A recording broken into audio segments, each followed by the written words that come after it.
Direktur Utama PT Taspen, Bapak Antonius Nicholas Stepanus Kosasih.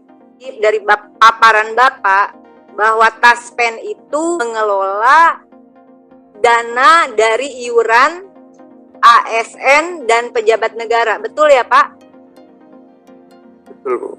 Boleh langsung Pak, karena tadi seolah-olah ini duit APBN semua begitu. Forum ini saya mewakili perjuangan dana pensiun para guru, ya, pekerja tenaga pendidik, tenaga kesehatan, dan ASN di tingkatan menengah ke bawah Pak, bukan pejabat negara. Kalau pejabat negara mungkin nggak terlalu penting pensiun. Dan ini bukan mewakili karena katanya DPR mendapatkan pensiun. Kalau pensiun DPR mau dibatalkan silahkan. Tetapi ada pensiun jutaan orang yang sebetulnya ini adalah cost sharing dari upah mereka sebagai pekerja dan negara, dalam konteks negara sebagai pemberi kerja yaitu pemerintah. Betul Pak ya? Nah, sejak tahun 2009 dana pensiunan PNS itu 100% diambil dari APBN. Pada saat itu saya bertanya, lalu di mana potongan upah para pegawai negara ini? Mereka bilang, yang dulu Pak Kosasih, ada begitu. Terus saya tanya pimpinan, kenapa tidak dibayarkan untuk pensiun minimal sebagian? Karena sebelum itu sebagian memang iuran ini sama seperti yang dilakukan Pak Kosasih sekarang, ditanggung cost sharing itu negara memang tidak menyetorkan, belum menyetorkan yang tanggung jawabnya cost sharing sebagai majikan. Lalu mereka katakan, katanya, di mana? Ya ada. Kenapa tidak dibayarkan? Suatu saat akan dibayarkan. Lah kok suatu saat? Nah, artinya kalaupun ada persoalan di PT Taspen, tentu saja ini akumulasi dari persoalan yang lama. Kami ingin menekankan bahwa uang pensiun itu sesungguhnya adalah potongan dari gaji, tidak 100% dari APBN. Kalaupun ada dari APBN, itu adalah cost sharing pemerintah sebagai pemberi kerja. Bukan gratisan ASN ini mendapatkan, ini juga yang disampaikan oleh para PNS di lingkup DPR RI saya kira. Sehingga dalam kesempatan ini, semoga tidak ada lagi pihak-pihak yang mengeluarkan statement seolah-olah para ASN ini, terutama mereka yang bekerja berpuluh-puluh tahun dengan dipotong gajinya tadi Pak, ya, ini bukan statement Bapak, tapi saya mereview sedikit. Kami keberatan jika ada yang mengeluarkan statement itu adalah uang negara, itu hasil keringat para pekerja yang kebetulan adalah pekerja di pemerintahan. Yang kedua, investasi itu kami berharap juga betul-betul lebih selektif lagi Bapak, karena itu bukan uang APBN, bukan, itu adalah potongan gaji Pak, itu hasil keringat pekerja Pak. Ya, jadi mohon untuk tidak terjadi lagi apa yang terjadi pada PT Taspen Life. Ya, terima kasih untuk Kejaksaan Agung yang terus mengejar kasus ini. Ya, jadi kalau misalnya saya katakan di institusi keuangan negara merasa itu adalah uang dari APBN, ya iya, tapi itu kan gaji. Gaji ya, gaji itu keringat, harus diberikan hasil keringat orang tuh nggak boleh kita makan Pak. Nauzubillah min dzalik. Saya nggak tahu mau fully funded, mau pay as you go, itu juga tidak dijelaskan secara detail kepada masyarakat, hanya dikatakan ASN menjadi beban negara. Yang mana yang jadi beban negara tuh jangan pukul rata ya. Nah, saya sangat keberatan dengan pernyataan itu. Kemudian kalau kita lihat tadi disampaikan, sebetulnya uang itu kan diinvestasikan, lalu ada keuntungannya.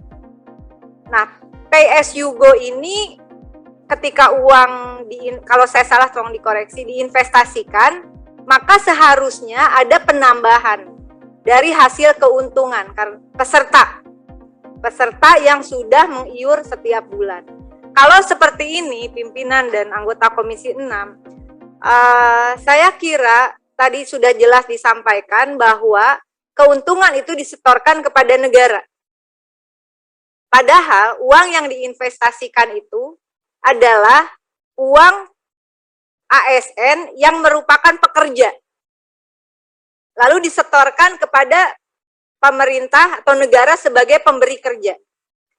Nah, apakah ada skema hasil keuntungan itu dikembalikan kepada peserta, misalnya seperti itu? Hasil investasi, hasil keuntungan investasi. Mungkin sedikit menjelaskan, Bu Rike, antara apa yang khusus untuk akumulasi iuran pensiun, kami tidak melakukan pembayaran dari dana yang kami kelola. Kami hanya menyalurkan pembayaran pemerintah yang dibayarkan oleh pemerintah melalui PSYugo. Jadi kami hanya dititipi dana. Jadi ini ada dana akumulasi iuran pensiun dikelola, imbal hasilnya harus sekian. Kami ya, tapi kan itu dibalikin ke negara. Iya betul, itu adalah titipan. Tapi pada waktu dibayarkan, pemerintah memiliki formula sendiri untuk pembayaran pensiun yang dibayarkan dengan APBN. Nah, jadi kami tidak memiliki kewenangan untuk dan juga tidak menguasai hitungannya berapa yang dibayarkan kepada pemerintah. Kami tahu berapa yang dititipkan dan berapa yang kami sampaikan imbal hasilnya. Tapi untuk pembayaran PSYugo itu hitungannya dari pemerintah. Berdasarkan formulanya Kementerian Keuangan. Formula. Iya. Berarti di PMK. Di Peraturan Menteri Keuangan. Tapi kami 52 itu hanya mengatur bagaimana kami berinvestasi. Ngelolanya bagaimana. Tapi kalau bayarnya berapa, itu anggarannya dari pemerintah, dari APBN, Bu. Jadi kami kalau untuk pembayarannya berapa, antara yang kami kelola dan yang dibayar itu berbeda. Kalau untuk AIP, untuk akumulasi iuran pensiun. Kalau untuk tabungan hari tua, yang kami kelola, itu yang kami bayarkan. Itu nyambung. Kalau yang AIP itu, yang kami kelola itu, kami kelola. Terus yang dibayar pemerintah itu dari sumber yang berbeda. Gitu. Jadi kalau yang dititipkan kepada kami, sudah pasti kami kelola, dan kelolaannya menghasilkan imbal hasil yang baik, habis itu kami laporkan ke pemerintah. Ini uangnya waktu dikasih pertama 100, sekarang sudah jadi 108, misalnya begitu, misalnya 8%. Ke 8% itu terhadap iuran yang dititipkan kepada kami. Jadi iurannya dikumpulkan di pemerintah, terus dititipkan kepada kami, terus kami laporkan lagi, kami kembalikan, setiap akhir tahun kami laporkan.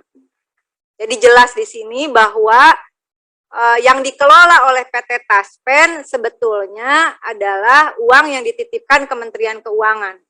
Uang itu juga sebetulnya bukan uang Kementerian Keuangan, tetapi uang itu adalah potongan upah dari ASN dan pejabat negara yang kemudian diinvestasikan, yang JHT, jaminan tabungan hari tua dan jaminan kecelakaan kerja itu balik ke PT Taspen, diinvestasikan, yang ya lalu dikembalikan. Yang pensiun juga demikian.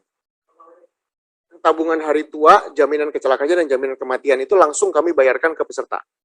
Kalau pensiun yang dikembalikan, dititipkan ke Taspen, iya. Lalu Taspen mengelola investasi, setelah itu keuntungannya dikembalikan ke negara, tapi tidak langsung ke peserta. Peserta juga tidak bisa memantau sebetulnya perkembangan dari investasinya dia. Yang dari potongan gaji itu, ya Taspen nggak bisa jawab, karena itu adanya harusnya di peraturan khusus, ya, dan di skema yang khusus. Nah, yang penting saya kira tadi disampaikan, mumpung ya pimpinan sedikit lagi. Keuntungan, saya minta nanti tertulis, keburu saya lupa, laporan keuangan PT Taspen dari 2018 sampai 2021. 2021